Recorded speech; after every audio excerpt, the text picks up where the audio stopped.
నాలో కూడా ఒక డైరెక్టర్ ఉన్నారు అని మీకు ఎప్పుడు అనిపించింది? లేదా వేరే వాళ్ళు ఎవరన్నా అరే నువ్వు కూడా బాగా చెయ్యొచ్చేమో అని ఎవరైనా చెప్తే డైరెక్టర్గా మారిపోయారా?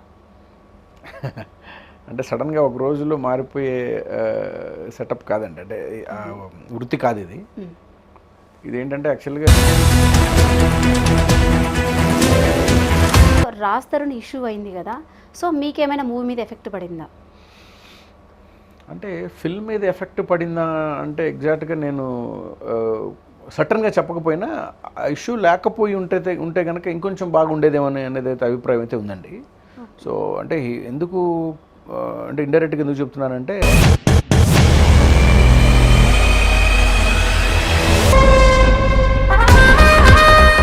నా బిడ్డ మీద ఏ కళ్ళు పడకూడదు. సో రీసెంట్గా ఈ టాపిక్ వచ్చిందనమాట. సో రాజ్ తరుణ్ లావణ్య అఫైర్ అని చెప్పేసి బయటపడింది. సో మీకు సెట్లో ఎలా అనిపించేది రాజ్ తరుణ్ గారితో ర్యాపు?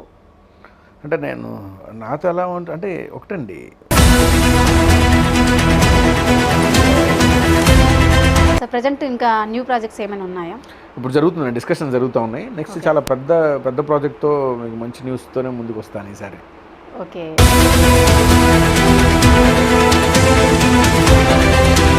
సార్ బేసిక్గా సీనియర్ ఆర్టిస్టులు అంతా మీ మూవీలోనే ఉన్నారు. సో బ్రహ్మానందం కానీ రామకృష్ణ కానీ, సో వీళ్ళందరితో మీకు ర్యాప్ ఎలా అనిపించింది? సో మీ మూవీ సెట్లో ఎలా ఉండేవారు?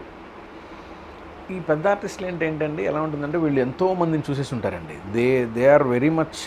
అండ్ యాక్చువల్లీ చాలామంది అడుగుతూ ఉంటారు పెద్దవాళ్ళతో చేయటం చాలా కష్టం కదండి, కొత్త వాళ్ళతో చాలా ఈజీ ఉంటుంది. యాక్చువల్లీ ఇట్స్ రివర్స్ అండి.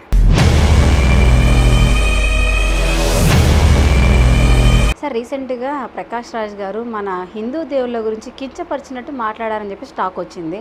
సో దానికి వెంటనే మన పవన్ కళ్యాణ్ గారు కూడా వెంటనే రియాక్ట్ అయిపోయారని చెప్పేసి అన్నారు. సో మీ అభిప్రాయం ఏంటి? అంటే నాకు దీని గురించి పూర్తిగా తెలియదండి. కించపరచడం అనేది ఏం తెలియదు నాకు. తెలిసిన వరకు వచ్చి ఏదో ఆయన ట్వీట్ ఏదో చేశారన్నారు కానీ